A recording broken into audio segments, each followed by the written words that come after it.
Connect. Are we good? Waiting for Truck Central. Yep, come on. Come on. We're going live. Come on, live, YouTube. live, live. Come on. Oh, there's like a red bar just chasing above right now. It's like it's going to go there. There we go. I see see the it on there. notification. I got it. Yay. There it goes. There We're we live. go. It Hey doesn't get any everyone, more live. right, let's give the actual proper intro. Hello everyone, welcome to Trek Central Live. My name is Captain Jack, and welcome back to our weekly live stream. It's been a while since I have been here, so if you don't know who I am, I'm Captain Jack. I sort of like run and manage the channel. Recently I've been taking a bit of behind the scenes approach. You've not seen me too much. However, thankfully now that I've got my schedule in order, I'm back, and I might be back on a few live streams, but I hope you've been enjoying ones of Bree. Anyway, tonight we actually have a special stream for you. I'm joined by Mr. Ketwolski, of course. How are you? I'm great. How are you? I'm doing really good to us. It's nice to be back here. I was sitting down setting everything up. I was like, oh, it's been a while since I've actually done this now. It must be like easily 6 weeks since I've actually done a stream on TC myself. I'm like, this is a great change. Like, I like being back. But also, we're joined by another special guest this evening, Mr. Dom, who people can't see on stream right now, but Dom is our content manager for Trek Central. Dom, how you doing? I'm doing well. Yes, it's good to come forward from behind the scenes. Finally, I've managed to convince you to come into the light. Almost. We've not got quite there yet. You're still in the shadows because we don't have a camera for you. But hey, Yeah, progress he's is the being shadow made. man. Yeah, small steps. Hopefully by next year we might get you on camera. I still have that picture from DST with you with the Andorian things on your head, which Oh, please don't share that. Yeah, why aren't we using that as his placeholder what I graphic? should have What done are we is I doing? should have just pixeled out the face. Oh, so you we could don't just have the that. time anymore. Oh, I think we've What got a plenty shame. of time. Dom. I think we've got plenty of time. I for wouldn't tempt fate if I were you. Yeah, so some of you may notice Nick is on a laptop webcam at the minute. I think you aren't you. So some just people mentioning the quality's a bit low, but he's on terrible internet, so excuse that if it does lag out. But hey, Yeah, I know. I apologize. This is hotel extended stay, high speed internet they've got hooked up, and this is the setup we're doing. So I apologize. there we go. It's Well, okay, though. everyone, we are going to be discussing the upcoming Star Trek Discovery Season 3. Obviously, it's not out yet, so don't worry, we're not spoiling anything here. We'll be touching on Season 1 and Season 2, so if you haven't seen that, what are you doing here? No, but seriously, go watch that one. We'll be talking Yes, about we it. We're going to talk a bit behind the scenes information. We're also going to touch on San Diego Comic-Con, which is coming up later this year as an online event, which is also free to everyone to access, including us and yourselves. We're going to touch on that and basically when we think Discovery is actually going to come out, what's going to happen. But feel free to ask us any questions and any discussion points you think would be worth us discussing tonight pertaining to Discovery Season 3 and maybe 4 or what else could happen there. We've been starting to do some videos heading up to that. I know I'm excited to start talking about the Temporal Cold War from Star Trek Enterprise and how that could blend in. So keep an eye out for those videos coming very soon. Don't forget, you can also become a YouTube member to support the channel here on Trek Central and also drop a super chat donation if you so wish. Fun fact, if you are a YouTube premium member in the United Kingdom, you can actually become a YouTube member to any channel, including us on YouTube, for free up until July 1st, I believe it is. I got told they extended that yesterday, so do that how you will. Anyway, gents, so shall we just straight away jump into the discussion on Star Trek Discovery Season 3? The point I want to bring up right away is let's go for a little bit of a roundtable figure. When do you think we're going to see like the next trailer confirming the date? So we're in June right now. When do you think we're going to get some confirmation of like, you know, hey, this is when it's coming out? I would say like the minimum date would be like SDCC in end of July. That's a big event where they can show off the trailer to a large amount of people. I would agree. As much as in my mind, I would love for us to not have to wait that long for any kind of information, especially considering that the show should have already been out at this point. But you know, obviously, everything that happened it pushed it back. But I'm hoping that we get some more notification, a little bit more, at least a release date. They could do something interesting because if I don't know if you guys remember, is last year while Kurtzman, I think it was SDCC. It may have been New York Comic Con, but I thought it was SDCC where he was live and he was like, "Oh yeah, here's the trailer for all the new short treks, and oh by the way, we just released the first one right now live on CBS All Access." So they could do something like that, where while they're there, they're like, "When is the new show out? Right now, go watch it." They could do something like that because they have done that before. So that would be also very hype, very exciting if they did that. That would be pretty cool. I would like that, to be honest. I think, that was one of the great moments of last year's event. So it's like, oh, it's live now. And everyone's like, quick to CBS All Access. And unfortunately, nowhere else for us international viewers. So CBS All Access it was. Hey, the episode was there after about half an hour, I think. It wasn't technically live on the dot, but hey, we can allow for it was, a little bit. Some intern got fired for sure, but I just imagine like Kurtzman said that himself and somebody in the office having a drink going, Christ, upload. Yeah, right. Some guy's like running down the hall to the server room to hit the go button. There's a big red go button. Setting it all live. Upload. But honestly, as much as I think it'd be cool if they like dropped the episode right away, like after like an announcement, I don't think they're going to do that, because much like any show, whether it be a streaming show or a traditional TV show, they like hyping it up so you know when it's coming out and you're all there, so it gets some of their viewing figures. Yes, with streaming you don't technically have to do that, as you just have to get subscribers, but they almost want to build like anticipation for the show. They know how much Star Trek fans want season 3, so if they give them a date, even if it's just like a week away or something like that, they are going to build up more hype and more interest in the actual incoming season. So I don't think they drop it straight away at an event. As much as cool that would be, then again, it could be a bold marketing move to go, hey, we've just dropped it now. Well, what I was just about to say is, in the video gaming world, it does work out. It has a proven track record. I remember when Apex Legends was released, there was no build up to it. It was just, here it is, it's open, and then everyone was super excited because it had skipped past the months and months of hype train, build up, criticism, people writing articles and videos. It was like, here it is, just take it and go. And people it exploded, So there's some precedence there for it to potentially work out in their favor. I'm sure it's a discussion at least that they've probably had. I would say that's probably something they're considering. It'll be pretty interesting to see how they do it. Like you mentioned Apex Legends, I remember that launch as well for that video game. They did a 4-hour stream just hyping up with just like random art. It was a very interesting marketing stream, and you have to hand it to Respawn Entertainment for doing that, because they just streamed 4 hours of like random graphics art, and bang, game's launched, jump into it now. And it took everyone by storm because nobody knew what it was. For a new product, that was really interesting. But also, we know they've dropped trailers for Discovery Season 3 before. Star Trek.com seems to tease us that it's a new one, even though it's just like the same one we've seen since like New York Comic Con, I think, which is a bit odd. But yeah, apart from that, we don't really know much more about it. Jeff Russo, the composer for Discovery and Picard, did hint to us that it's taking a little bit longer. And that's because obviously the COVID-19 pandemic. If anyone wasn't aware, where have you been? Things are taking where you were living. Yeah. Can I come there? But yeah, everything's taking a bit longer at the minute, and things are slowly starting to get back to normal now. So if they haven't finished editing, I think it's at least going to be finished and finalized by the end of this month, if not next. And we'll probably see a launch either. I think because they might have been thrown off because they said they wanted Star Trek on all the time, and Lower Decks was originally meant to go towards the end of this year. So therefore, Discovery would have had to launch either but now or at least by next month / August to fit in like how that's going to pan out, because they want to leave a little bit of space in between each series. So I don't know. Take it how you please. Well, I think Michelle Paradise, I believe, said that Lower Decks would actually be available to watch in end of May. Now we're past that, and obviously things have changed.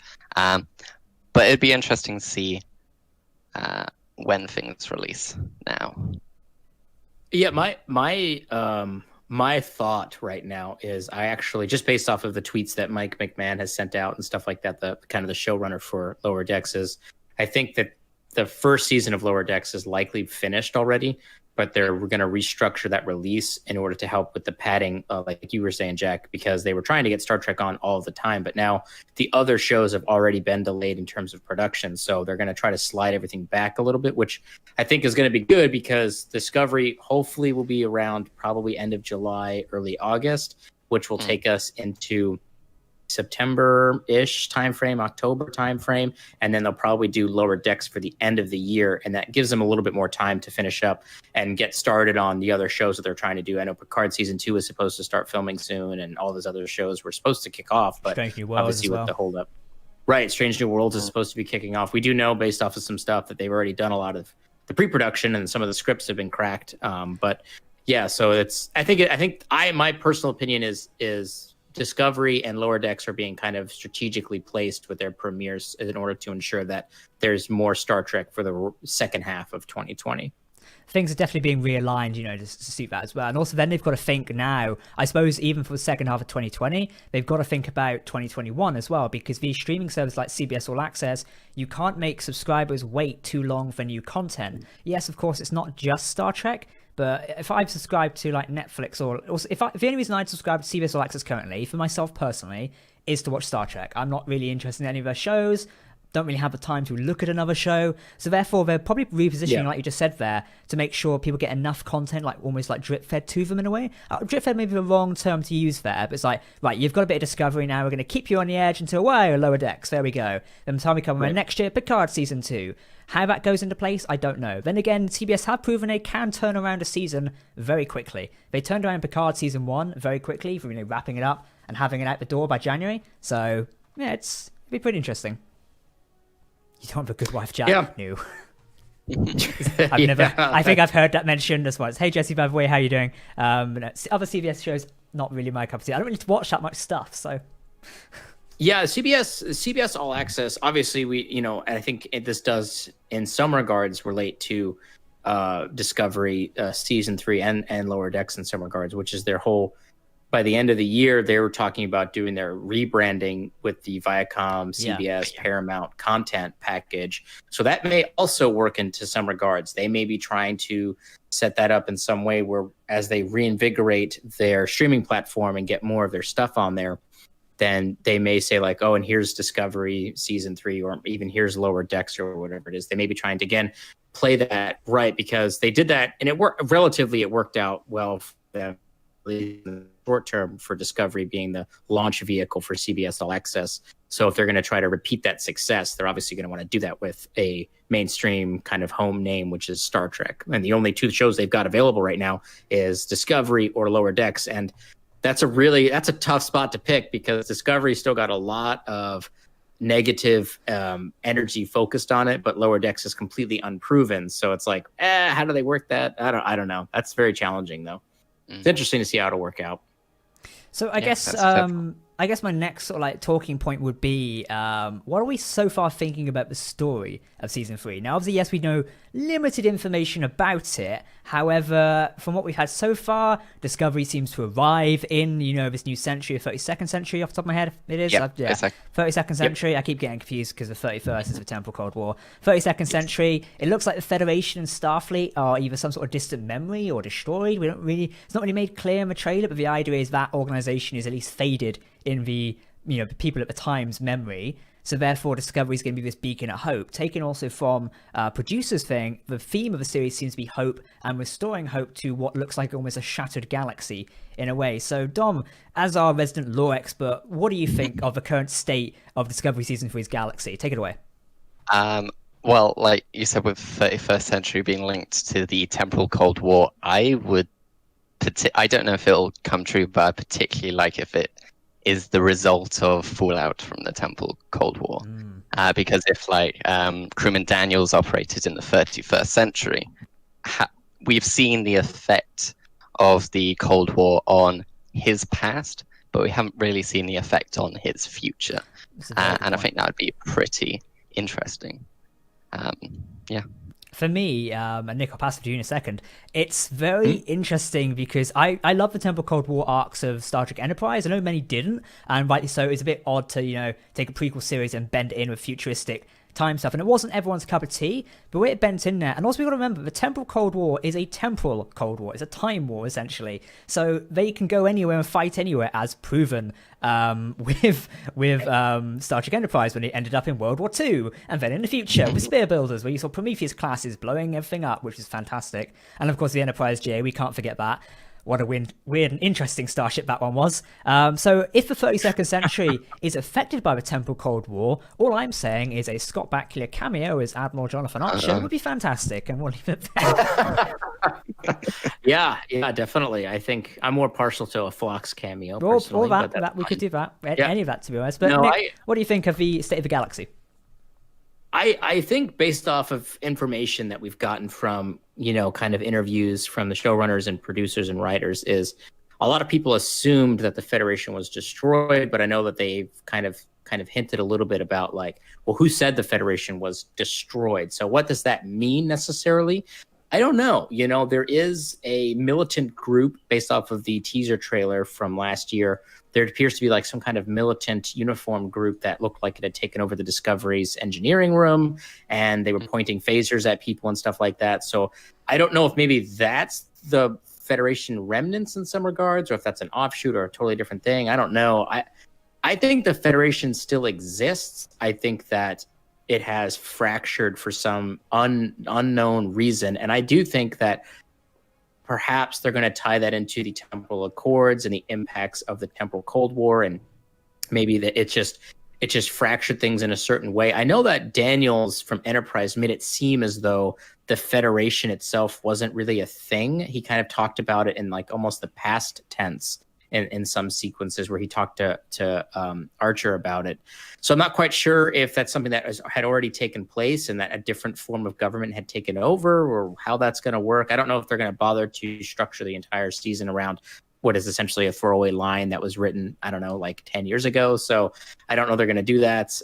But we'll see what happens. We'll see what happens. I am very curious as to what happened and why there appears to be these factions kind of running around, and why the Federation is now a dream that doesn't really exist anymore. I'm very excited for it. It's going to be interesting. Oh, for sure. I'm super. Someone in the chat just pointed out that I've lost the comment now where it went, but someone said, "Where is it? Someone said, what about the Enterprise J? I was about 31st century. No, it wasn't. Was the Enterprise J 31st, or was it 27th or something like that? Anyway, but basically, there was a futuristic Enterprise. I'll have to check that later, or Dom, maybe you could do it now quickly for me. Yes. I would love to see some sort of futuristic Enterprise, because we all know, if you tuned into our Star Trek Picard live streams, some of us really want another Enterprise, maybe the Enterprise F, an Odyssey class. Yeah. I mean, it's not too much to ask for. Maybe just one on a shelf at this point. A man could complain. The Enterprise J was 26th century. Oh, I was so close. It's still quite far away. Yeah, from where we are. It's just an interesting point on raised of, like, I wonder if obviously, if the Federation or Starfleet is gone in some ways, I guess the flagship probably also might be gone. But hey, it could be interesting to see if anyone speaks about that. Because obviously, Discovery's crew had a very personal interaction with the captain of the iconic Enterprise, Pike's Enterprise. So mentioning the futuristic or adventures of the Enterprise in there and what happened to Pike, I don't know, it could be a nice way to connect back to Season 2 if they want to do that. But what I was going to say there in regards to what Unit just said, Nick and Dom, about, the Federation being shattered or still somewhat there, we also do see this bloke in the office with a flag, as I put it, and he's got like remnant of the Federation. So yeah, which is a bit of an odd stars. He's got the flag kept away. I mean, I wish I could keep a Federation flag in the ceiling, to be honest. But I mean, yeah, he has a very elaborate display for that flag. Nice office, to be honest. I don't think my landlord would let me put a flag in the ceiling, to be honest. But I have a problem with that. You don't activate. When the estate agent comes back, what's this? Nothing. It's just a Federation flag. How do you think he gets it back inside the box in the ceiling? Do you think he has to manually push it up? Or do you think it Thanks for turning up, Burnham. Now I have to put the flag back in the ceiling. Cheers. Couldn't have waited another 100 years, could you? Yeah, seriously. That would be quite funny. But yeah, I mean, he's obviously seems to be somewhat of an important character, because the trailer made a point out of him in a way. So therefore, I don't know, maybe he's going to appear as the last president of the Federation or something like that, or some sort of significant figure that's obviously related to that. And he says this exact line in the trailer was like, I've been waiting for you, Commander Burnham, which is like, okay. Could that connect to the fact Discovery went missing back in their time, or they knew Discovery went missing? Maybe he's Section 31. I don't know. There's a variety of options on how he can connect to there, because I believe he relates to the state of the galaxy somewhat. He seems like some sort of caretaker. Yeah, I don't think that line is probably going to be played literally. I don't think he was waiting specifically for Commander Michael Burnham. I think it was a situation where she representing probably the heyday of Starfleet ideals, and I think he was just waiting for that beacon of hope to arrive. So I don't think they're going to be playing it literally, especially considering all the effort they went in to point out the fact that they tried to remove the Discovery's existence from history after the battle with section, or not say, section. I put Section 31 in quotes because it was really Leland and the pseudo-Borg people, but and control and all that, So I don't think it's a literal I've been waiting for you. I think it's just I've been waiting for this this moment, this thing. I've been waiting for this hope, and that's to represent Starfleet's hope. if he is like the last Federation president, it wouldn't be too far-fetched to think he has access to the classified information of Discovery and knew they were going in the future. That's very true. That's very true. Yeah, totally. Or yeah. Just a quick idea a second. In sci-fi and stories, we see like these almost like curator orders which sit around waiting for like, beings or people's return after a while. I mean, like, certain religions in Star Trek and various things like that, like take the Klingon Empire, they await, Kahless and they go to him, etc. So maybe something in the Federation here is like awaiting the Discovery's return or their arrival, essentially, not really return, but their arrival into modern time. If someone accesses this and they think, yes, Discovery represents, what was the Federation's or Starfleet's hope and idealism at the time, when they turn up, things will be good again. Yay, let's build something secret and wait for them to pop out. Yeah. Could be an interesting idea there. Just had a quick donation from Amir. Thank you very much for turning up again, Amir. We always love having you here. In Voyager, there was 3 versions of Braxton from the 29th century that had to be integrated back into the timeline. What if one escaped or another unaccounted for that may have changed history? Yeah, I mean, that's something to take into account. Certainly, obviously, like we mentioned earlier in the stream, the 32nd century where Discovery arrives is very close to the 31st century with the Temporal Cold War. So there's definitely something up in the air there. And whether they're going to try and do season 3 about, some sort of like time thing. It depends how complex they want to do it. Because you've got to be very careful when writing time travel and stuff like that. Because it can get messy and can get confusing very quickly. And they've got to be careful if they want to do that. Especially if they're trying to bring Discovery season 3 into more like traditional Trek ideals and such. So I don't know. What do you guys think about that? Like Discovery season 3 being a time travel sort of thing? Or something to do about? The thing with like the time ships, it seems more like they're putting things back into the right timeline. And because they're around like the 31st, 29th century, whatever, it could be that they can't interfere with whatever causes the downfall of the Federation because of like temporal accords or something, which could explain that. But it'd be interesting if it ties in. I agree with you there. I think that there's a strong possibility that we're going to get a lot more time travel inside of Discovery season 3. And the reason I say that is for 3 reasons. Number 1, Michelle Yeoh still has to figure out how she's going to get back to the time period for supposedly her Section 31 show. Yep. Then you also have the fact that the Red Angel time suit still exists. At least one of them still exists. Who knows what's going on with Dr. Burnham and where her suit is at. And number 3, the short trek Calypso and how it's wildly off keel from anything really. And the fact that the Discovery was stuck inside of this nebula and all this other stuff. It makes me think that either the Discovery or the Red Angel suit is going to be bouncing through times to try to fix what happened to the Federation, or we're going to be dealing with like a parallels kind of situation where different time jumps have now caused different realities to begin to open up, and now they are going to work to try to put them all back together, similar to what the comment that we're just talking about, the different Braxtons kind of putting them all back together. And maybe they're going to be working kind of doing something like that where they have to fix it all and merge everything back to the way it was. And maybe Calypso, and the reason why it seems like that's the big question mark of how the heck did this all happen, what's going on here, is well, that's a parallel universe that maybe has offshot based off of the work that they're doing or something like that. But I do think that they will, something is going on in regards to time travel. There's going to be something going on. I know that the popular theory right now is that Michelle Yeoh uses the Discovery to go back to her time and then parks the Discovery in that nebula for them in the future. But if I remember right, and Dom, you may be able to correct me on this, Calypso is even set further out. He's been, the ship was waiting there for 1,000 years. So whether that means 1,000 years from when they jumped in season 2 or another 1,000 years from where they are in season 3. It's possible they're going to retcon that idea. I just want to bring up 2 points there. We mentioned Dr. Gabriella Burnham. She arrived in 3186. That's when she jumped back into, so that's a year before Discovery's arrival into the 32nd century. Also, we do know, thanks to the trailer and also a few tidbits of information from last year, it does appear that Burnham, or Commander Burnham, arrived before Discovery. Because we see in the trailer, she's waiting and her hair sort of like changes to show the passage of time. And obviously she meets up with, is it Booker or Brooker? Booker, isn't it? Yeah, Booker. Yep. Yeah, yes. Booker. Yep. Yeah, one of those names. So that sort of goes on there. So whether Gabriella Burnham's going to be included somewhat, or how she fits into it, because she acts as almost like an anchor point in a way on how that played out in there. So how she's going to interact if she arrived a year earlier, whether she's impacted the timeline herself from arriving. Because one thing I just had across my mind is she wasn't really sworn to secrecy about what the Discovery was up to, nor does she also know that Discovery was jumping forward. So she acts as an interesting point which could throw around the story there. But also, while you two digest that one quickly, Trek Culture did just mention that the weird office guy, as we're calling him now, could be a hologram or something, like in Star Trek Picard, the archive or whatever she was called again. Index. Index, I think.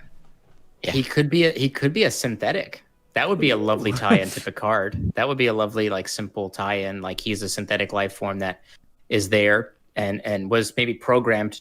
Maybe that goes back to it being a literal sense. Maybe he was programmed to wait specifically for her to arrive, and then he has like a mission parameter set for her and the Discovery to go and fix something, whether that's utilizing the Red Angel suit or utilizing the Sphere AI that they still have on board the Discovery computer. However, they're going to do that, because there's so many different like little things kind of happening all at once. So they could they got a lot of toys in this toolbox here, and they can kind of play around with it however they want. So I mean, it's interesting. Also with the Sphere AI in Calypso, there's the ship AI Zora.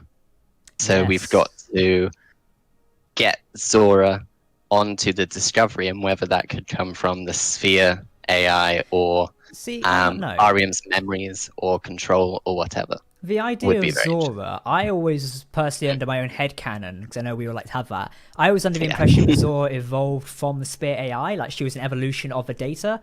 And that's kind of how I personally felt that would happen. Obviously, if they want to change it at some point, that'd be great. But my idea was Zora developed from the the Sphere data and became an AI, like taking over the sun. Because Discovery has a computer on board, which is like a low-level computer that's answers to command functions, etc. So if that would evolve into a sentient AI, etc., then I don't know, that could be pretty interesting, combining all that data. I don't know, something to think about.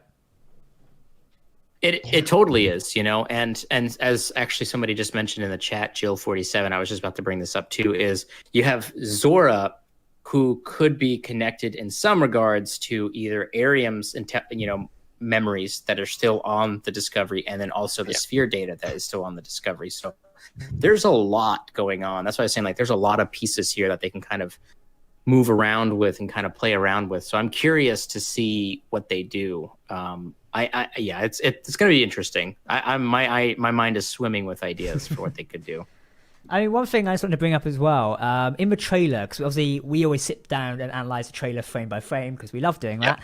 We do see Michelle Yeoh in what looks like a 2256 style Federation Admiral's uniform, which is pretty interesting. Because you see the side, you can see the corner of a badge on the side there, which is pretty good. So how that's going to play into effect, and this is maybe where she goes back in time or something, could be pretty interesting. And I like the idea of that. Or if they're going to try and fool, when they've arrived, like, oh, I'm an admiral, I will rule you. So I don't know. That I'm waiting to see how it fits in there. I think that, and I'm just going to theorizing a little bit here, is I'm wondering if because we had this situation, I think, from the Battlestar Galactica reboot where they had two commanders. They had the Pegasus, and then they had Adama's Battlestar Galactica, and and then she outranked him. And then after that whole situation occurred, they promoted him to admiral. So they may do a situation where, as probably Saru will get promoted to captain, but then she would probably then kind of, I guess, self-promote herself to admiral, I guess. That's one-upping it, isn't it? That's what just... I see your cards, and I mention mine. Yeah, that's it. Yeah. So I think they might do something like that.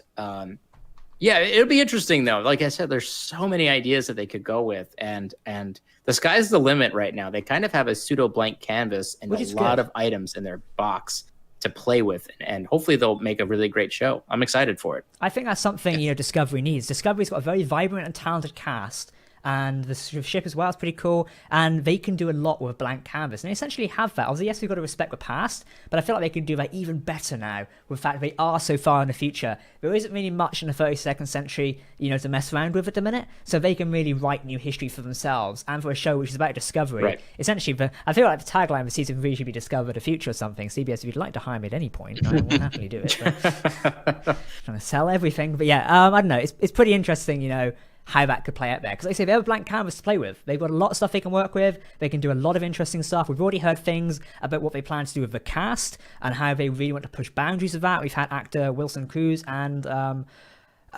Anthony Rapp. I was going to say actor Anthony Stamets a minute. That's not his name. Anthony Yes. Well, you're kind of putting them together. It's okay. Yeah. So it's going to be interesting to see how it plays out. I'm really excited for it, to be honest, and also it's the next iteration of Star Trek as well. So yeah, give us season 3 soon, please, CBS. Please. Yeah, I'm super excited for it, and I know that something else I was just thinking about too, which is they have a situation now where they can create the future of Star Trek. They're trailblazing a whole new area of the universe that we've never really spent a whole lot of time in, kind of real glimpses here and there. And they could go that route, like Parallels, like I was talking about earlier, or they could try to keep it much more linear and simpler without all the time travel stuff bogging the show down. But regardless of how they do it, they have an opportunity to really, they're going to be writing new Star Trek, like true, like no kidding. It doesn't impact anything else that's going on in any of the other shows or films or any of that other stuff. They're going to be writing just raw canon. Every single second, every frame of this 3rd season is going to be new, kind of explored canon for the franchise, and that gets me excited, and I hope that they do it really well, and I hope everything works out, because they're literally going into the unknown, as they say in Frozen 2, and it's I'm very excited. I'm excited. Yeah, no, now we're jumping franchises, but I'm very excited for whatever it is, and again, like they did such great work with the improvements from 1 to 2, in season 2. Yes. And I'm just hoping that they continue that upward trend. And I think a lot of the improvements also helped with Picard's writing, even though there were some issues still there. But I think that as they continue to write more of these shows, the better they're going to get at it. And eventually they're just going to start knocking these things out of the park. So season 3 is really important for Star Trek and for the franchise, but Star Trek Discovery, because this is kind of their make or break, I think. Like 3rd season is kind of where you should really start to hit your stride as a Star Trek show. So hopefully they do that.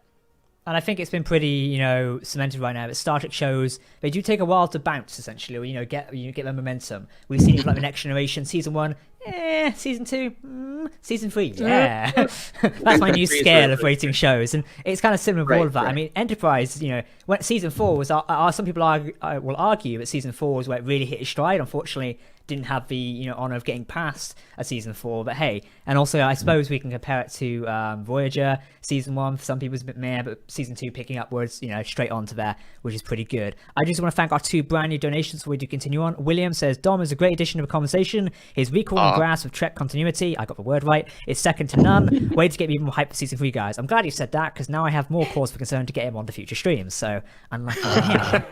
With a video camera, yeah. With your donation, we'll now buy him a webcam, so that's in the post. Sean, thank you for your donation. US Discovery should be the equivalent of a horse and a cart in 1,000 years. Will the writers have the imagination to do the justice? I hope so.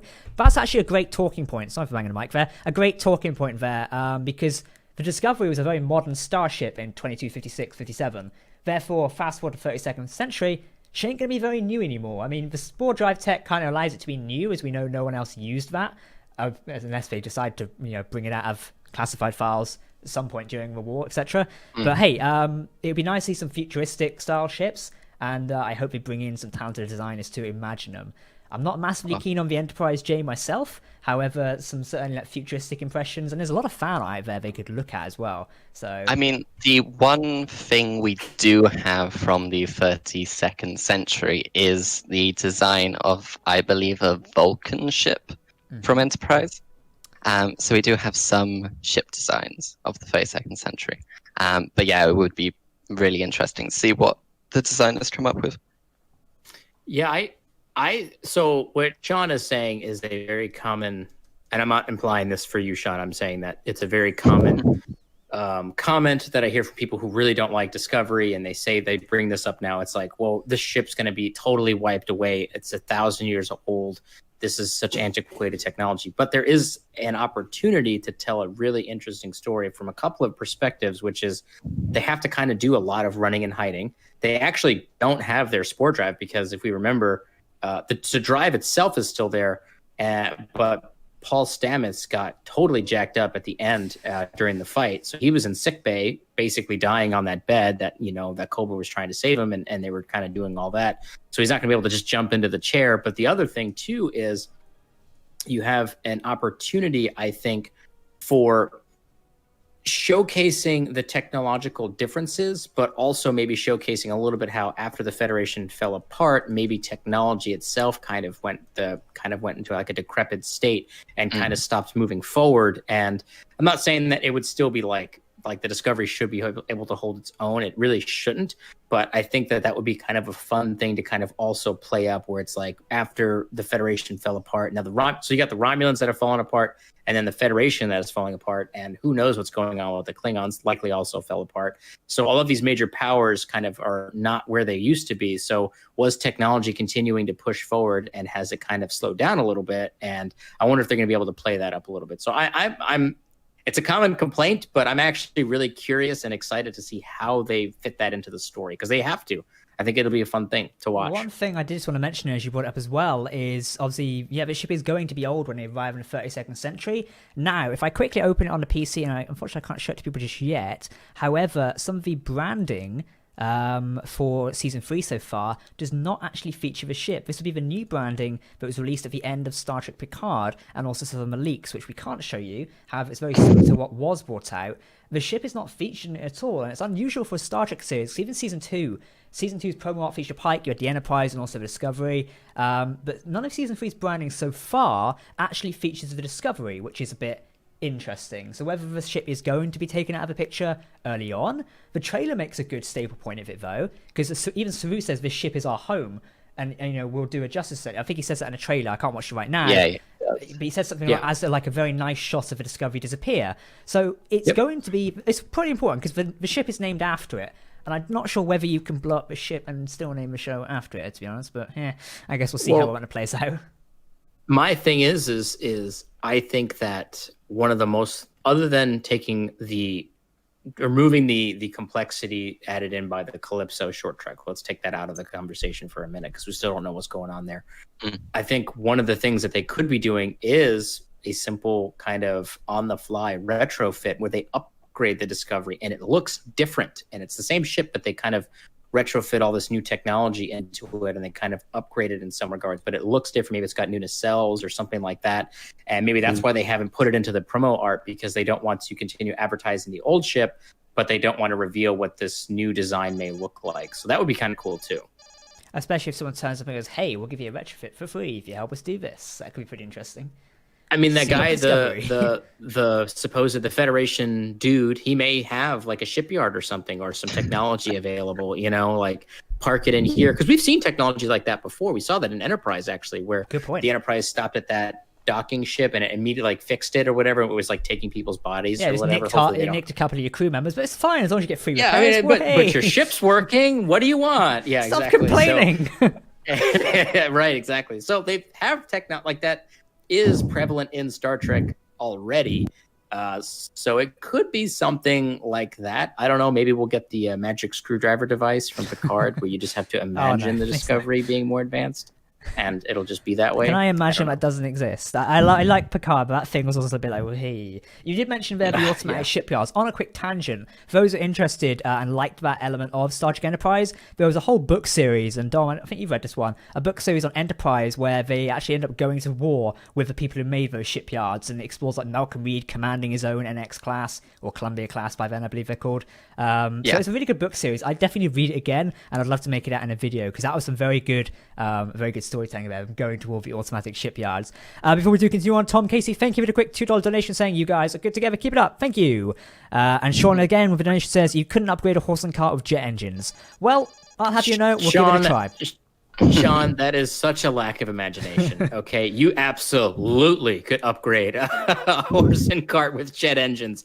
it may explode, but you could do it. Look, if I can put a like a boat engine on my like rubber dinghy, I think we're fine. To be honest, let's be honest. Exactly. So, yeah, of course you can. Duh. You leave the engineering to us. That's right. So, I forgot my next point now. I was going to talk about something. It's completely gone off the top of my head. I got one for you. Go on. I know we've actually, I think all of us have talked a little bit about this offline, but I want to bring it up for the chat as well, which is we see Booker in the trailers. We see Burnham kind of interacting with Booker. There does appear to be a period of time where Burnham is in the future waiting for the Discovery and them to either get there or for them to link up. It does seem to be like the whole period of time where her hair grows. So it's obviously quite a while. Do we think that there's going to be another romance story with Burnham and Booker? Do we want that? Do we not? What do you guys think? Ooh, I mean, I'll answer first on first, right? Personally, for myself, I'm not that much of a romantic person, therefore I'm going to say no. I don't know. Okay, that's fine. Could be pretty interesting. If it is, I hope it goes a bit more naturally and isn't thrown in our face. I personally like it when relationships develop naturally, but given Discoveries, like, whereas we see DS9 and like relationships on there generated or like formed over like a season, Discovery doesn't have the time to do that due to its only being like 10 to 15 episodes, etc. So therefore, I don't want it to feel like forced. But Dom, what do you think on it? I would be fine either way with it. I feel like if Burnham is waiting, however long it takes her to get that really cool hairstyle, they could easily have it that they develop a relationship. I'd be fine with that. If they do develop it, I hope it's going to be, like I said, chill. I don't want it to be forced. Like, she randomly meets a bloke. Well, hey. I'm like, that's just not for me, to be honest. Like, I don't know. I'm very difficult when it comes to on-screen relationships. I want them to develop normally and not be force-fed to me as a viewer. So, therefore, I want it to develop normally, if that makes sense. Yeah, it's all in the execution, as someone says in the chat. Yeah, I think, weirdly, I either don't want it at all, and just to let it be a friendship, because I think we've had enough of Michael Burnham's like dating people. Her character doesn't need that. And I'm not against relationships on the show. It's just that her character doesn't really need that. Like, I kind of want her character to kind of be on her own. She doesn't need to constantly be jumping from relationship to relationship.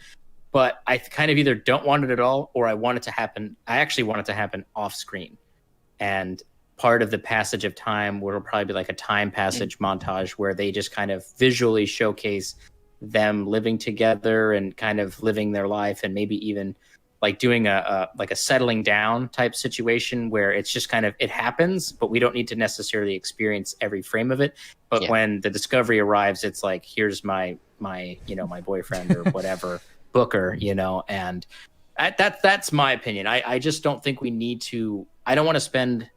Like, they committed a lot of time to her and Ash Tyler, both in season 1 and season 2. And honestly, I'm not interested. And it's just a personal thing. And I get that. Some people are super interested in that. But I'm not interested in another season having filler sequences where we're dealing with her trying to go through another relationship. And I think it's just bad writing if they do another relationship, because it's like, do you think that her character isn't capable of standing out on her own? Like, why do they need to keep putting her into more relationships? And it's kind of like, let's just either, it's like, not make it a big deal and just let it be there and not, and it's just something that's just there, or not do it at all. That's where I'm at. I totally agree with you there, to be honest. It's, it can be there to suit the story if it's needed in a way. Unless I don't want it to be force-fed to us just because we need two characters in a relationship. We already have two characters who are sort of in some sort of relationship. We've got Culber and Stamets.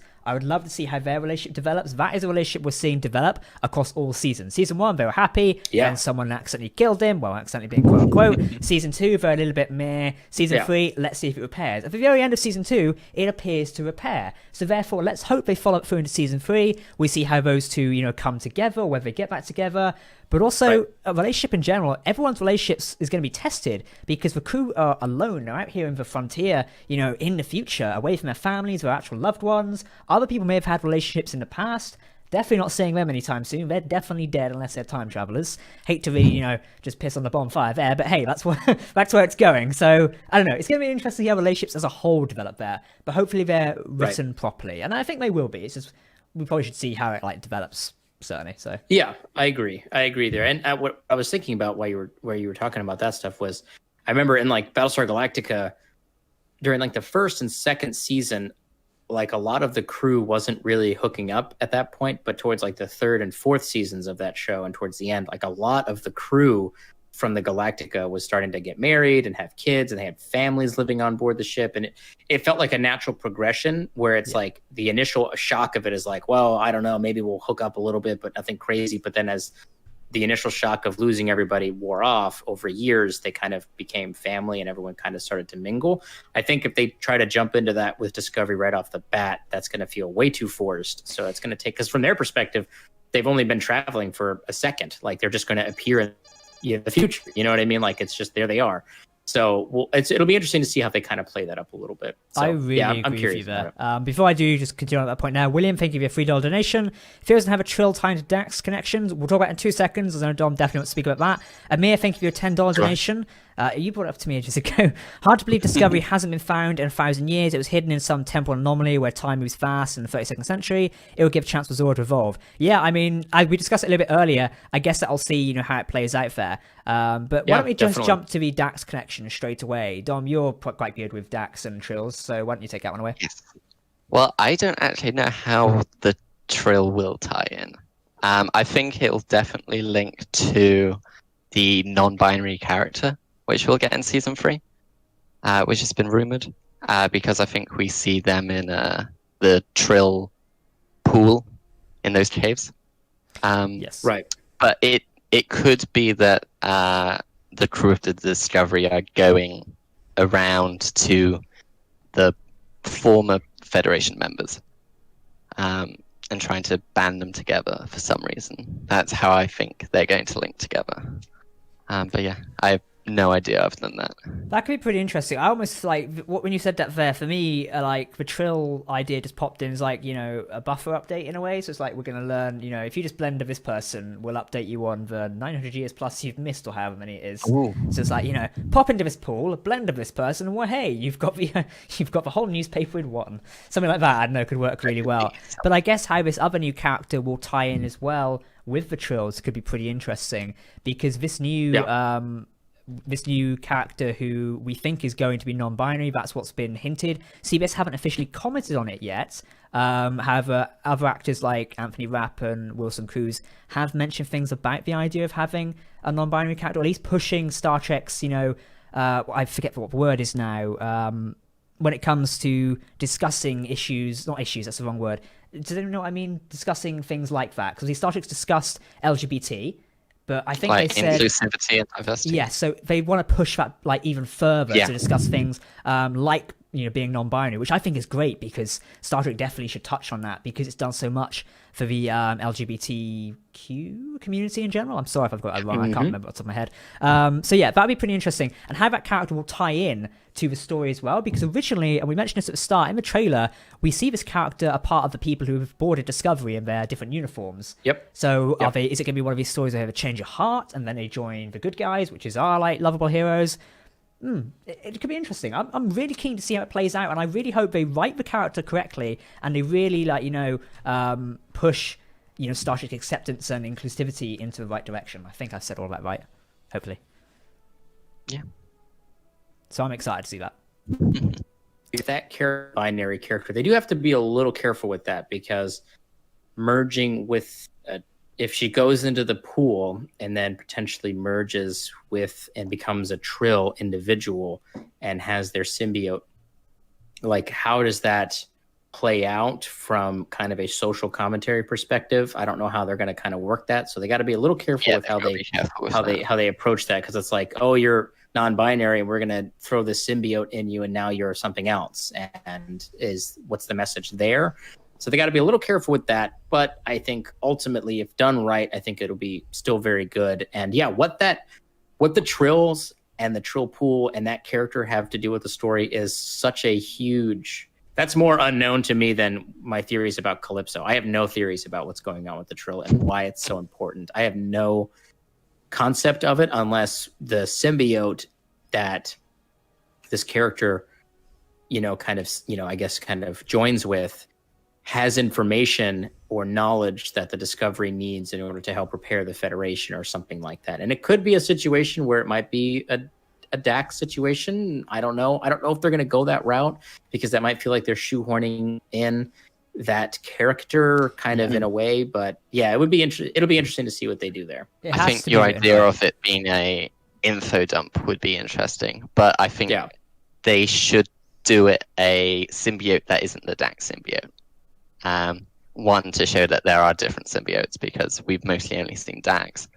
But two, like you said, I wouldn't want it shoehorned in. I totally agree with you there. Right. It has to be handled delicately and written properly and with care, I think, to do the characters justice in a way, especially if they're playing with a great character like this. So I don't know, I'm excited to see where it goes, to be honest. I hope it's just theoretically, if they do introduce like Dax, they could play with a lot of legacy there and a lot of canon, and also do more canon as well, because Dax is a symbiote, and if this symbiote has lived past who we know Dax is in DS9, which is 2375, then on to past Picard, and then future shows in Star Trek, have to be a bit careful there, because if they start writing things, that's going to create little problems maybe for future shows in a way, if they want to set them past Picard. So I don't know, it could be pretty interesting, but they are playing with some complexities there. I think is worth noting it. For sure, definitely. So a few people have brought up in the chat, a lot of people saying when's Discovery Season 3 releasing. We did discuss this at the start of it, so if you've only survived, don't worry.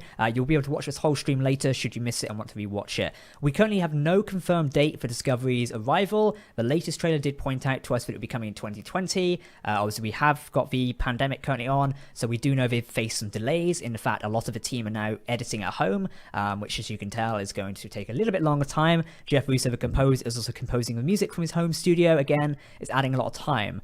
We did make our own little predictions earlier, but we might see more information at San Diego Comic-Con, the online and free-to-join event, which is airing in July. And I think the dates is July 14th or 25th? Is it 14th? 22nd. 22nd. Yeah. For those interested in keeping up to date with that event, we'll be covering it in full, retaining the Star Trek news and anything else we like. So head over to our social medias. You can find them in the description to keep up to date with that. But I expect, and we discussed this earlier, we'll see more information from CBS and relating to projects like Star Trek Discovery, Picard, Lower Deck, Strange New Worlds at that event. And if we don't, I'm thinking CBS might just drop us some hints, because they like surprising us on days where I think it's going to be an easy day, and then they drop announcements. That's Yay. true. Yeah.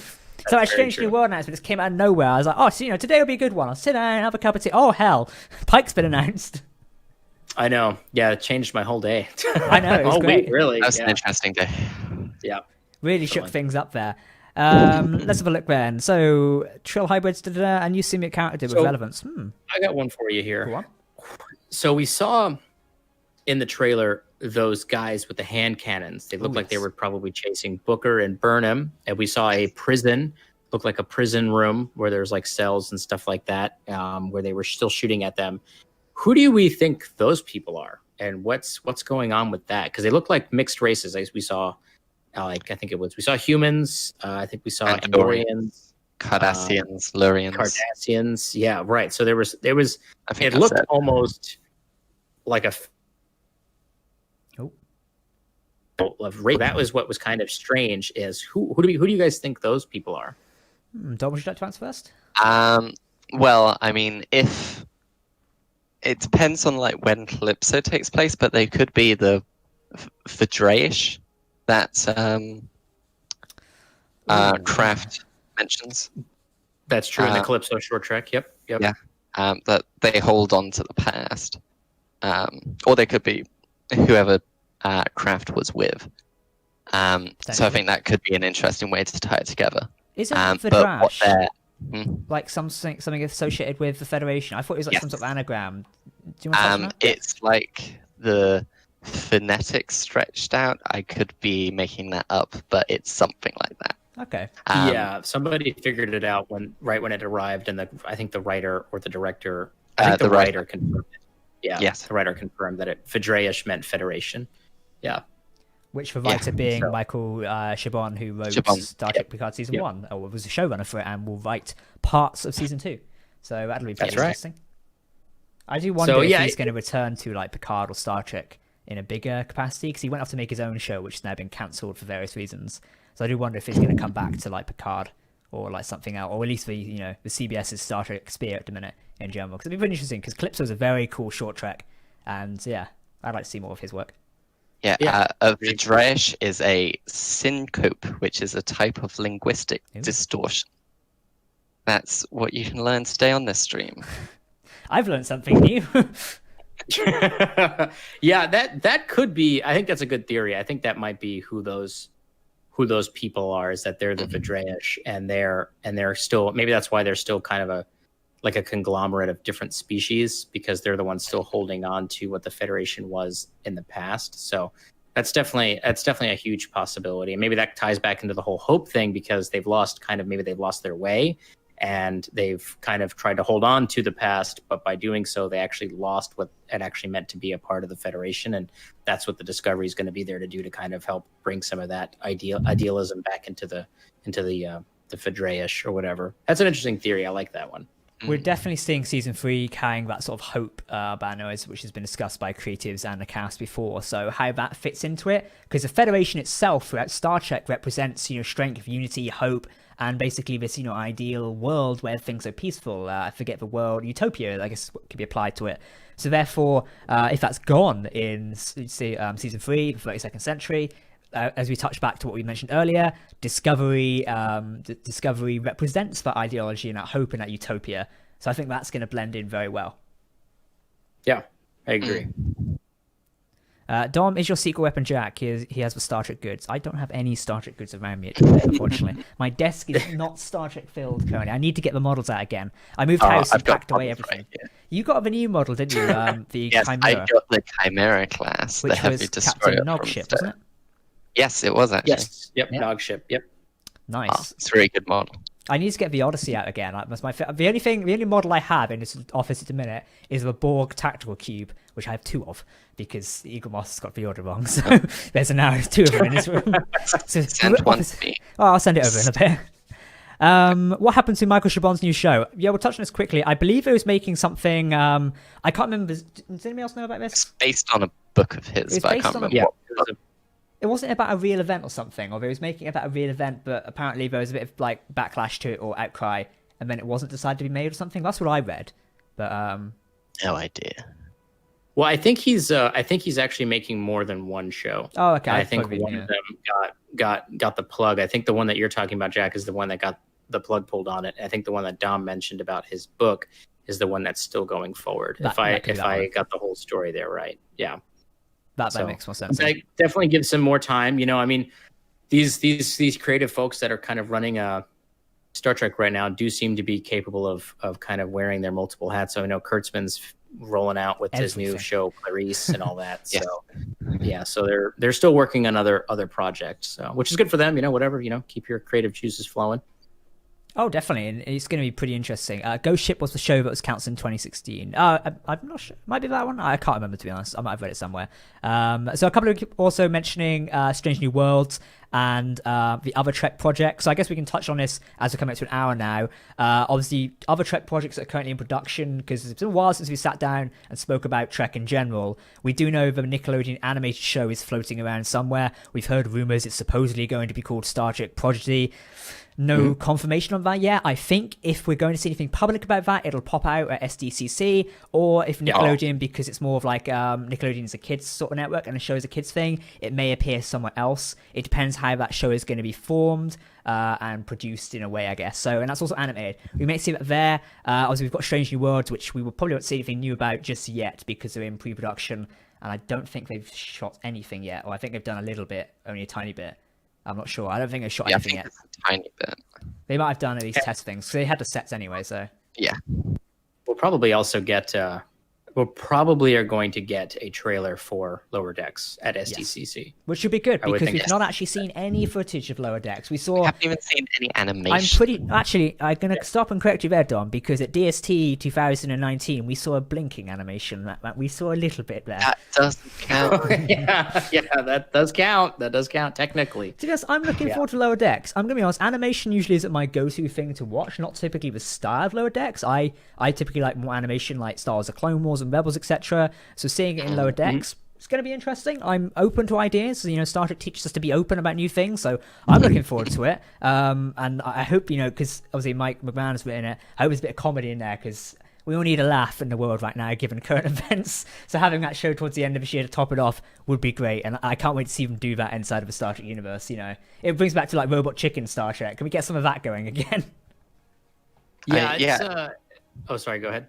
Oh, I was just trying to say it's got Tawny Newsome in it, who was in the show that came out recently, Space Force, and she was really good in that. So I'm looking forward to her and how the comedy is brought forward in Lower Decks. That'll be pretty interesting. Yeah, I think it's going to be really. I think Lower Decks has the best opportunity because there's no expectations for the show, so they have literally nowhere to go but up. Like, people don't have any kind of like concept. Like, Picard had a lot of expectations, Discovery had enormous levels of expectations, and Lower Decks is just this weird animated show that they're kind of just throwing at us, and I think it has an opportunity to really be something special and unique. And I'm most excited to see, like you just said, down like how the comedy actually plays. I do know from what we've heard from like interviews and stuff that the first episode or two was kind of floating around the office over there at CBS and Secret Hideout, so people have seen the product. It is finished in that regard. Like I said earlier, my theory is that season 1 is actually probably already completed. And and apparently the word back from everybody that saw it is that it was really funny and that people really enjoyed it. But of course, I mean, they're supposed to say that because they're employees. So they don't have a choice. We really like it, please. Yes, I mean, even Jonathan Frakes said it was really funny. So I'd like to think he's more honest. But Well, I think he's in a situation where if he didn't like it, he wouldn't have said anything. Yeah, because I think he's in a hand. You're gonna bite the hand that feeds you. Because Jonathan Frakes also mentioned recently that he's looking forward to working on Strange New Worlds. TJ, if you're in the chat, you might be able to confirm that. I'm pretty sure. I don't know if he said he's looking forward to potentially working on it, or in his comment he did say he's looking forward to working on it. So yeah, he said working on it. Okay, so we definitely know that John Frakes is at least somewhat associated with the Strange New Worlds project, which I'm excited for. Anything Jonathan Frakes touches with Star Trek is fantastic. Please give me more Captain Riker for Picard season 2, please. Oh, he said he's up for it more. Marina Sirtis also said she wants to be back in uniform. She said she was jealous that Jonathan Frakes got to be in the captain's chair. Well, the other thing too is, correct me if I'm wrong on this, guys, is the time period where Lower Decks takes place. Does that not afford Jonathan Frakes and really the rest of the TNG team to make appearances as their characters in animated form? Exactly. That's a good thing to talk about as well, because obviously we know the concept of Lower Decks is the people they send in after the Enterprise has been around. You can almost imagine like a Saki Picard calling up the Lower Decks crew and going, guys, we've made contact, we've blown a few ships up, could you go in and clean it all up? That's my Patrick Stewart impression, and we're never doing that one again. Wow, that was so good. Yeah, that was great. You're that Earl Grey drinking, I do. But I could be pretty it gets better. Because I think Lower Decks is 2380, I believe, which means that Picard would still be captain of the Enterprise. Captain Riker as well on the Titan. And finally, we're going to get the Lunar class. We could get an animated Titan. We really could. I mean, how much? Ooh. I mean, I know that, through the reshoots and stuff like that from, Picard and, some of the stuff that they added on there, a lot of that stuff was, with Riker and all that. Like, they could have easily just sent him some of the scripts and read it. Even Picard could have read it. And he already has a lot of track record working in animation. Like, he did a lot for American Dad. He did the Emoji Movie, which is, I don't know why. He was the poop emoji, yeah. He was the poop emoji. So they both have experience. Like there's precedence there for them to potentially jump into that. I think it would be cool. I think it would be super cool. You could have LaForge pop in, Worf. You could have anybody except for really Data could probably show back up and just do a little cameo. Just to confirm that, Jonathan Frakes did say in a Trek movie interview, shout out to those guys, he's looking forward to working with Field Friends, and then chatted about Anson, Rebecca, and Ethan. So I think we'll definitely see Frakes directing Strange New Worlds, which is good because I think he's directed every iteration of new Star Trek so far. He's done Discovery, he's done Picard, obviously, and if he's doing Strange New Worlds, which is good, obviously not counting the animated projects, unless he is involved in some way. We'll see when that comes out. I reckon, if Lower Decks wants to play it good, because a lot of the Next Generation cast are quite, funny, so I reckon they could definitely get some. I mean, even Brent Spiner himself says he won't play Data again. But I could see him coming back for a little voice cameo because Brent likes to laugh. Like they've all said that before. They've all said that they won't. I mean, how many times has William Shatner said he doesn't want to return as Kirk? And then only recently, like last week, did I see he said again, "Oh, I'd come back as Kirk now." I didn't read the full article as I didn't have time. Yeah, but, he said he's like, come back. Yeah. Because there's a couple of rumors floating around, and we'll discuss these because I did see a few of you guys asking us in the comments there whether Kirk will show up in The Strange New Worlds. I'm going to go on a limb here, and you guys can voice your opinion in a second. I don't think he'll show up immediately, if not at all, because I feel like this is a Pike series. We don't really want to blend both characters in a way. I feel like that could be some risky territory myself. I want to just focus on Pike and his Enterprise. Yes, we've already seen Kirk and his Enterprise. It would be nice to see a younger Kirk, but I feel like they might be skating on thin ice for that one a bit too much. But what do you guys think about that? Well, I would... You go ahead. Of the idea of Kirk showing up on Strange Worlds. I hope that he doesn't show up at all. We keep in mind as we're talking about this, there is absolutely zero confirmation if that role is even going to be considered, if anyone's even been cast, any of that stuff. It's all like, this is nonsense. I don't want to say nonsense rumors, but it's all rumors. So, and everybody I think knows how much I love a good rumor. So there's no confirmation of that at all. I think that they need to keep him as far away from this show as possible. And the only reason for that is I like, Jack, you just hit it right on the head, which is that, no kidding, this is about Pike and Number One and Spock going on their adventures, and that's what we wanted to see. That's what everybody was super excited about. They wanted more Pike. They didn't want Pike being there for a little bit and then them just to wheel in Kirk, and literally wheel out, Anson Mount's Pike. Like, nobody wants that right now because we already have the Kirk show. It's the original series. We already saw it. And we know what happens to the Enterprise and what happens to Spock. We already know all those endings. I don't want to see too much of that. I would rather they keep all of that stuff as far away from the show as possible. And at the only time I would be even cool with him showing up is if it's like literally the series finale, and that's the actual time where they turn over the ship to Kirk, and he gets in command. And that's the only time I want to see that. I don't want to see that whole thing because how would they even do that? Kirk didn't serve on the Enterprise. So are they going to be seeing him on the Farragut? And we're going to be jumping back and forth. Are they going to be meeting up with the Farragut all the time? Because then that's going to be weird, because it's going to be like, this is Lieutenant Kirk, and maybe like a weird cameo like that where they're at like a space dock or whatever. And he's like, oh, my name's Jim Kirk or whatever. And he I don't know, go kisses somebody on the mouth or something, and then we don't see him again. Everyone in the whole cast. Like there we go. Right, exactly. Right, yeah. I feel like we're blending Captain Jack Harkness, John Barrowman with Captain Kirk a bit too much here for those who've seen Torchwood. So it's one of those things. So yeah, I think I agree with you there. The only time I think Kirk showing up in Strange New Worlds would be like a handover scene at the very end. And that's how it's like almost like passing the baton, essentially. Kind of what they did at the end of The Undiscovered Country, where, the crew basically signed off at the end. Obviously not as a cast signing off, but they signed off to pass the baton to what was the next generation at the time. Obviously, they didn't actually hand it over on screen. The idea was, them signing off and handing over to the next generation, essentially. So, I don't know, I could see something like that, working in Strange New Worlds. But hey, let's see how the series plays out first. But I did just want to answer comments about that and how it's going in there. Star Trek Pike, AKTJ, says, depends for me if they're playing with a timeline, not a linear narrative show, because it's more episodic or foreshadowing stuff. I'd be happy to short appearances, Lorca too. Yeah, we recently spoke about Lorca. Having Jason Isaacs pop up there, I feel almost like, what is it? Star Trek could be doing an MCU thing where we're trying to blend the shows in together.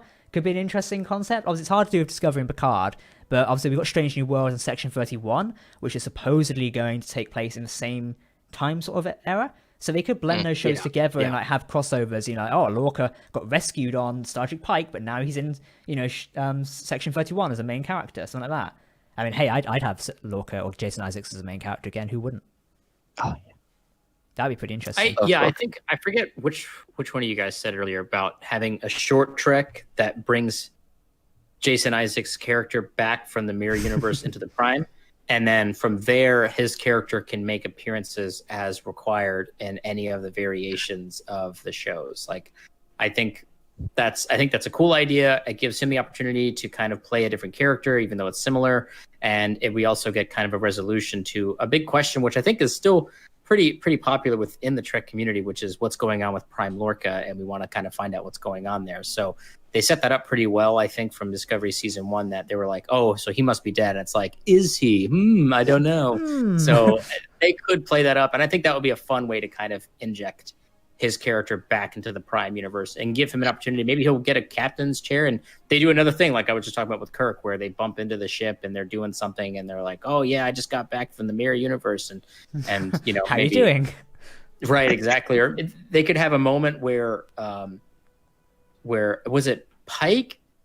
I think it was Pike that said goodbye to Cornwell, right? Yes. On the Enterprise. Yes. So they could have a moment there where they have like an interaction where he asks, you know, Pike about what happened, because they were apparently in some kind of, you know, relationship in some regards. So they were obviously in very the early close. days, yeah. Right. We know that Pike is aware of the mirror universe, because when he said goodbye to Georgiou, she's like, "Oh, I'm a Terran, by the way." He's like, "I know," and winked to her as, you know, he beamed off. When he first came on the Discovery, he was like, "I was briefed on your previous captain. Yeah, I'm not him." So he obviously knows about the mirror universe. So a good question was just raised by Janice in the chat here, or Janice, sorry if I pronounced your name incorrectly there. As the new shows come out, are you concerned that Discovery will become less important? I'm going to answer this right away and just say no. And the reason for that is because the way the executives and creators behind the modern Star Trek have said how it's going to play out is, it seems like every Star Trek show will be different, and therefore there's going to be something for everyone. If you're into more of like a positive outlook, then I'd say, you know, Picard is that series maybe for you, where it's like always looking for, you know, positivity towards the future. If you're maybe looking for a bit of a darker series, or, you know, a bit more dramatic series, Discovery. If you're looking for spy stuff, Section 31. And then if you're looking for traditional Star Trek, something, you know, you tune in every week and it's like, hey, this week we're blowing up this alien. I think Strange New Worlds might be that as well. And I don't think that'll make any of the other shows less important, because I think everyone's going to have a favourite at the end of the day, like they do now. Personally, for me, like Voyager is one of my favourites, but other people enjoy DS9 as the best. You know, it kind of goes in there, and I think every show will fit in as one for everyone. Hell, you may not like any of the new modern Star Trek, but you may fall immediately in love with Lower Decks, or even the, you know, the animated Nickelodeon show. I think it purely depends what's out there for you. It's very much like it when it comes to Star Wars or any other major franchise out of the moment. I can guarantee there's probably going to be something there for you, some tone of show or some movie you specifically like that resonates with you. And I believe that's what Star Trek and CBS are trying to do at the minute. A show will probably connect with you more so than it would connect with me, Nick, or Dom, for example. What do you guys think of that? You go first, Dom. Well, 100% what Jack said. Thank you. They're just different types of food at the Star Trek buffet. That's one way to put it. Yeah. Okay, I guess Dom's hungry. I guess, I don't know. I'm very hungry. I've got a pie next to me. So here's, I'm going to go with a slightly dissenting opinion on this, but not in the way that I think that other people may assume, which is, yes, I think that Discovery will become less important, but not in the sense that they're attempting to phase the show out. What they're doing is creating it so, like, when Discovery first came out, it was so important that this show was a success, because this was the first iteration of Star Trek television that we'd had since Enterprise was canceled, and the pressure for it to perform was astronomically high, and by a lot of accounts, it didn't really do what it needed to do. So it was extraordinarily important a few years ago, whereas now I think it will be less important in the regards to the health of the franchise. I think the show itself is still going to be, like, you know, Dom just put it, like another meal on the table of the buffet, but it won't be as like, oh my gosh, if this one show doesn't work, then the entire franchise is going to get mothballed again. I think they're just going to kind of put it down and put it in line with all of those other shows, like you were just saying, Jack, with all of these different flavors that are available to sample and to enjoy. That's what they're kind of going for, and they've been very open about that. So yes, in some regards, it's going to become less critical to the survival of the overall franchise, but not in the sense that they're not going to care about Discovery or it potential, you know, future moving on into seasons 4 or 5 or a movie or whatever the hell they're going to do with it. So I guess does that make sense? So yeah, it does make sense, and I totally agree with what you say there. Because I say Discovery was extremely critical when the relaunch of Star Trek, because if that hadn't worked, we would not be sitting here discussing this at all at the minute. Because that's how, you know, media and business works overall. It's a very business decision that Discovery season 1 And obviously, it's a controversial series, but sometimes controversy is key in order to make a product great. If you get people talking about it, no matter it being in a negative light or a positive light, bang, you make a success there. Because the discussions around that show will carry on soon after that show is ended. And we're still discussing Discovery Season 1 and its many controversies and what some would regard as good things, bad things today. So that's why it's so critical launches now. But like Nick just said there, and also Dom and me, it's not a massive key element. If season 3 doesn't do so well, it's not, the nail in the coffin for the Star Trek franchise once again. It's basically like, okay, right. We can learn from our mistakes, but it's okay. We've got Picard season 2 and season 1, which did very well, whether you like it or not. Financially, it did extremely well. So yeah, that's kind of how I see it, and I totally agree with what you said, Nick. William, thank you for the quick $5 donation. Great show as always, guys. Trek Central is the best. Thank you. Donate to make sure Dom gets that webcam. I was just quickly looking on there. The one I was going to get him is £150, so it won't be that one, but we're getting him one soon. I mean, the one I use is like super expensive. So thanks for answering my question. Okay. No worries. If you guys have got any questions, feel free to send them in now. We are going to start leaning towards wrapping up the stream as we don't want to go on for too long tonight. But if you've got any community questions, send them in now and we will, of course, answer them there. But just why big chat putting some questions in it, guys. Out of all the shows we have in the Star Trek portfolio at the minute, whether it be Discovery Season 3, Picard Season 2, Strange New Worlds, what are you looking forward to the most, for the future? Nick, why don't you start?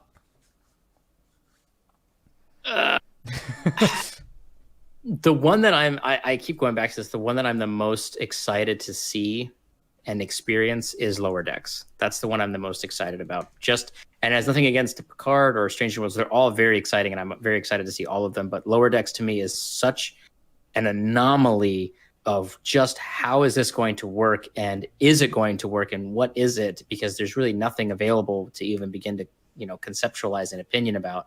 That's the one I'm most excited to actually see being produced and on my screen for me to experience.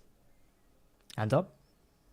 I'm going to have to agree and say Lower Decks because, we haven't had an animated Star Trek show since whenever the animated series came out. Right. So it'll be interesting to see how Trek translates to animated. I'm looking forward to the writing. You've got Mike McMahon, who seems like a really good writer, and you've got some great actors there, and some great designs. We've got Bajorans, we've got an Orion. I can't wait.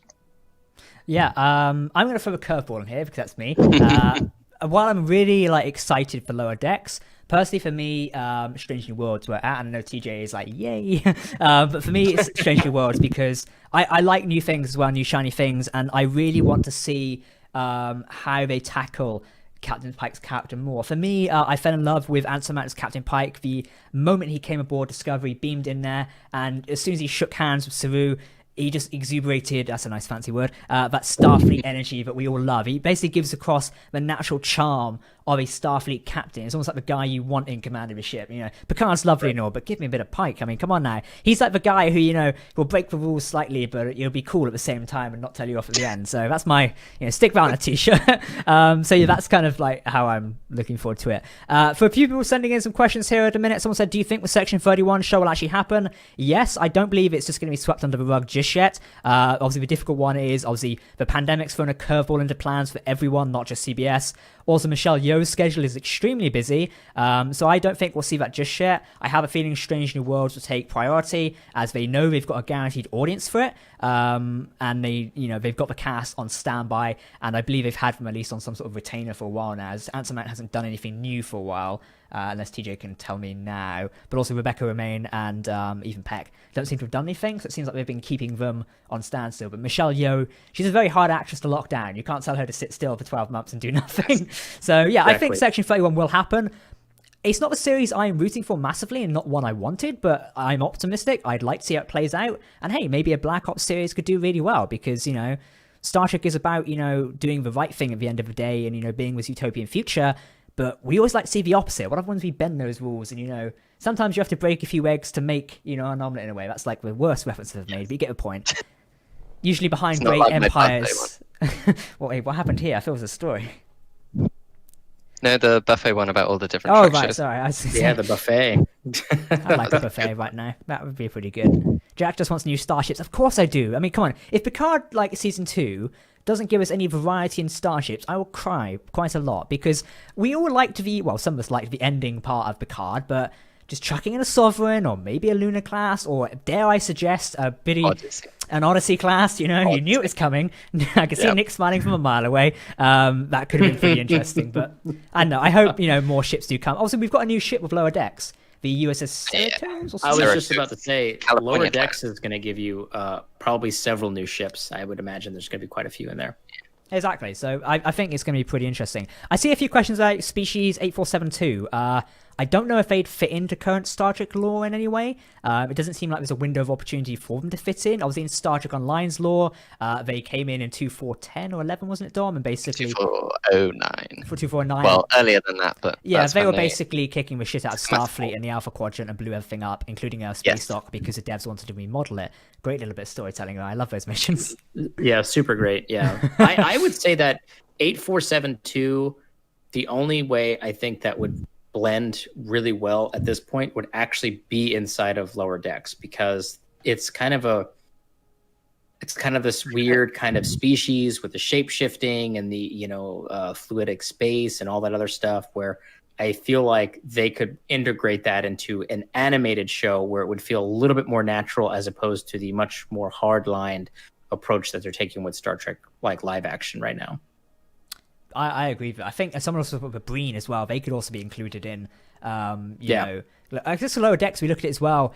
We are dealing post-Dominion War, post the Romulan coup with Shinzon. I said coup really weirdly there. We're dealing with that. So it's in a very interesting place for the Alpha and Beta quadrants right now, and also technically the Gamma quadrant. Voyager's also returned as well. We know it's post-Nemesis, etc. There is a lot of stuff they can play with. And we know, obviously, it's Voyager's 25th anniversary this year, so going back to cameos, a cameo from any Voyager cast would be pretty good. Maybe a certain Admiral could be pretty interesting. Just, you know, just throwing that idea around. A certain person who's still an ensign. Yeah, that would be a really kick in the teeth there for someone, wouldn't it? So we're getting a hail from Ensign Harry Kim. Oh, for God's sakes. There's another thing, too, where you guys bring up the Gamma and Delta quadrants. With the mission of Lower Decks' crew being the second contact, a lot of the first contact has occurred in a lot of the Alpha and Beta quadrants. So they could tie in a Dominion type situation where they're producing a lot more first contact related missions in that quadrant. And that's maybe where the crew is going. Maybe they go through the Bajoran wormhole and they're, you know, hanging out there and they're doing that follow-up contact, maybe doing something like that. That would be kind of interesting, because then we get to explore and like really get to explore in a relatively safe environment, the Gamma quadrant, which would be fun. Yeah. We can meet New Bajor again. I totally there you go. Do New Bajor again. Yeah, exactly. That would be kind of interesting, I think. Yeah. So another question that we got that I saw was, do we think that Ash Tyler is going to appear in Strange New Worlds? And my thing is maybe, because they did spend quite a bit of time building up a relationship between Tyler and Pike. Now, they did that obviously for the Burnham element, who's now been removed, but it is possible. I hope that they don't go too hardcore with the Section 31. I think they may have learned some of their lessons from Discovery, where if they crank that up too much, it becomes like kind of silly. So he may appear at some point. That would be kind of fun, you know, to kind of see what he's up to and what they're doing with Section 31 post Control, kind of dismantling it in that sense. And maybe they're trying to rebuild it in the background. And maybe that connects back into the more Cloak and Dagger Section 31 that we got to experience in Deep Space Nine. Yeah. Yeah, and how they changed from, you know, because basically everyone knew that a black com badge meant Section 31 in Discovery, whereas in DS9 it's like, who are these people?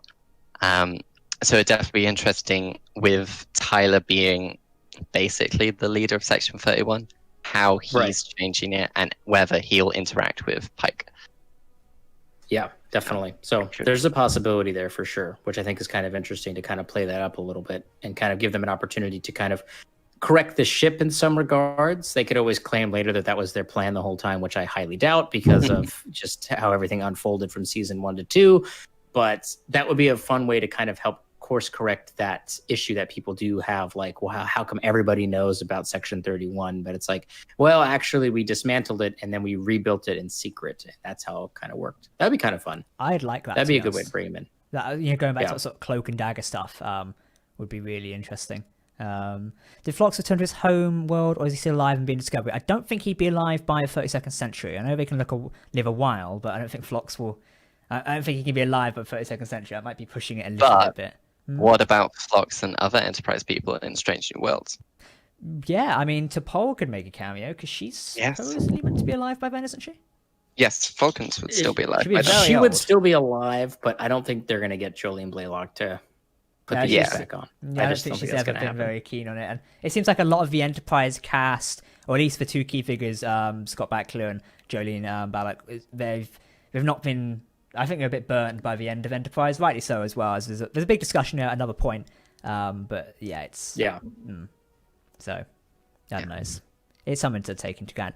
But gentlemen, and I think, we've had a good discussion today. We're going to start wrapping up the stream now as we go for an hour and a half now. This is one of our good streams. So yeah, Enterprise was cut too short as well. I agree. So we're going to start wrapping this up now. Thank you to everyone who joined us today. It's been, once again, a great opportunity to sit here and chat with you all about Star Trek. Thank you to Dom for making a cameo appearance behind the scenes today. We're going to get you on a camera very soon, don't you worry. You'll have to Yep. Oh, don't worry. It's in the post tomorrow. Okay, everyone. Thank you to our donators this week. Amir, thank you for always turning up and donating. William, Sean, Tom, Sean again, William again, Amir, and finally, William. Thank you for all your donations, guys. It helps the channels out like us and helps any YouTube channel like you choose to support. Don't forget, you can also become a YouTube member to support the channel even further. And as previously mentioned, if you are in the United Kingdom and pay for YouTube Premium, which allows you to listen to videos ad-free and download videos and do music, you can actually become a YouTube member to any channel for free up until July 1st. A great thing to do to support your favorite channels, whether it be us or any other YouTube creators out there as well. Don't forget, you can keep up to date with us via our social media links in the video description below. You can also subscribe if you're new around here. Visit our website for monthly articles of this rate because we're really slow at updating it. And also, don't forget to check out my special guest today. Mr. Ketwolski has his own YouTube channel where he's doing his own variety of Star Trek content. You're covering rumors, which is very good because I watch them because we don't cover rumors too much over here. So go check out his rumor rundown. Is it still called rumor rundown or? It's in there. It's in the Earl Grey pour-up. It's in the. We love the Earl Grey pour-up, especially about music, which I really want to use at some point.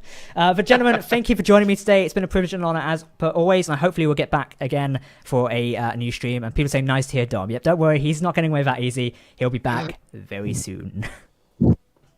More video likes. All right, everyone, thank you for watching. We're going to end off here. We'll be back next week. Well, some of us will be back next week. It might be Bree, it might be me. We've not made a decision yet. Hopefully a special guest, but we'll tune in and let you know for that week. So thank you very much for tuning in. As per usual, I've been Captain Jack, joined by Ketwolski and Mr. Dom, and we'll, of course, catch you next time. Goodbye. There's the Vulcan salute. I can do it. Right. Goodbye, everyone.